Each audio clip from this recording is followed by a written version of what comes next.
إنما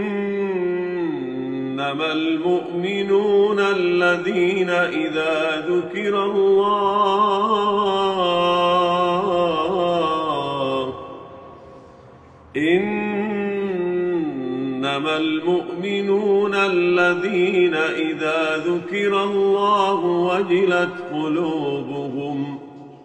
وإذا تليت عليهم آياته زادتهم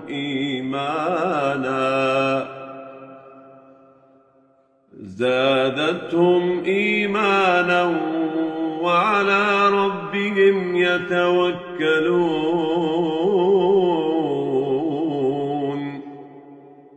الذين يقيمون الصلاة ومما رزقناهم ينفقون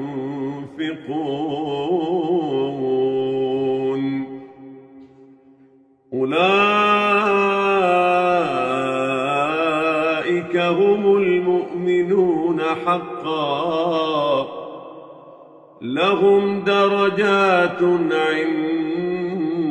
ربهم ومغفرة ورزق كريم.